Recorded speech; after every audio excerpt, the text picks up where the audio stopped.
नमस्कार ॲस्पिरंट्स. धर्मदर्शन आणि राजधर्म हे पुस्तक MPSC व UPSC मुख्य GS4 साठी लिहिण्यात आलेलं आहे.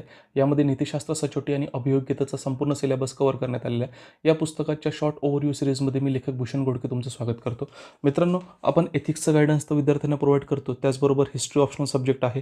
त्याच्यानंतर GS1मध्ये हिस्ट्रीचा पार्ट आहे, करंट अफेअर्स, उत्तरलेखन आणि त्याच्यामध्ये आपले मेंटरशिप प्रोग्राम देखील रन करतो. अधिक माहितीसाठी तुम्ही या दिलेल्या नंबरवर कॉल करू शकता.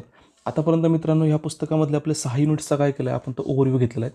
आजच्या याच्यामध्ये आपण जो 7वा युनिट आहे, तो 7वा युनिट काय आहे तर त्याचा पहिला पार्ट आपण बघणार आहोत.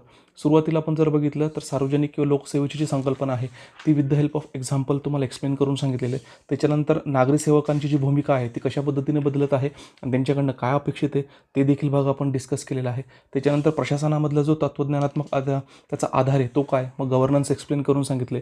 गव्हर्नन्सचे वेगवेगळे प्रकारचे आहेत, म्हणजे गुड गव्हर्नन्स, सुशासन म्हणजे काय तो एक्सप्लेन केलेला आहे. त्याच्यामध्ये गव्हर्नन्स जो आहे तर तो देखील आपण एक्सप्लेन केलेला आहे. मग महाराष्ट्रामध्ये सुशासनासाठी असणाऱ्या ज्या प्रॅक्टिसेस आहेत ते कुठकुठल्या आहेत, त्याचा जो कायदेशीर अधिकार म्हणजे आयाम आहे तो देखील आपण याच्यामध्ये काय तर कव्हर केलेला आहे. त्याचबरोबर महाराष्ट्र सुशासन विनिमय काय आहेत तो भाग देखील आपण काय केला याच्यामध्ये कव्हर केलेला आहे, जेणेकरून MPSCमध्ये तुम्हाला जो आहे ते चांगल्या प्रकारे त्याच्यामध्ये कव्हरेज मिळेल. एथिकल गव्हर्नन्स एक्सप्लेन केलेला आहे. त्याच्यानंतर फिलॉसॉफिकल बेसिस ऑफ गव्हर्नन्स, मग प्रोबिटी असेल म्हणजे प्रशासनातील सभ्यता, तो आयाम आपण कव्हर केलेला आहे. मग त्याच्यामध्ये त्याचा फायदा काय, त्याचे लिमिटेशन्स काय. त्याच्यानंतर जर बघितलं तर जर प्रशासनामध्ये त्याला सुदृढ करायचं असेल सभ्यतेला, तो कशा पद्धतीने करायला पाहिजे त्याच्या संदर्भातले जे आयाम आहेत ते देखील आपण काय केलं याच्यामध्ये कव्हर केलेलं आहे.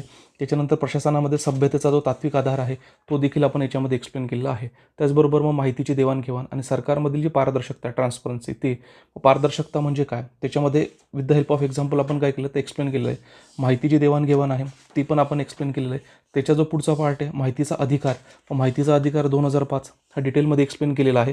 त्याचबरोबर जर आपण बघितलं की 2019मध्ये जे बदल झालेले आहेत तो देखील आपण त्याच्यामध्ये कव्हर केला आहे. मग डिजिटल वैयक्तिक डेटा संरक्षणमुळे त्याच्यावर काय इम्पॅक्ट होतो तो पार्ट आपण कव्हर केलेला आहे. मग माहिती अधिकाराचे जे फायदे आहेत ते काय आहे with the help of example आपण एक्सप्लेन केलेत. RTIचा जो उपयोग करण्यामध्ये काय चॅलेंजेस आहे तो पार्ट आपण एक्सप्लेन केला आहे. त्याच्यानंतर मग पॉलिटिकल पार्टीज असतील, त्याच्यानंतर ज्युडिशरी असेल, त्याच्या संदर्भात RTIचं जे टसल आहे ते काय आहे, त्यामध्ये RTI अंमलबजावणीमध्ये चांगल्या गुड प्रॅक्टिसेस कुठल्या आहेत, इन्क्लुडिंग महाराष्ट्र आणि भारतातले आपण एक्सप्लेन केलेलं आहे. महाराष्ट्राचे ऑनलाईन माहिती अधिकार पोर्टल ते पण एक्सप्लेन केलेलं आहे.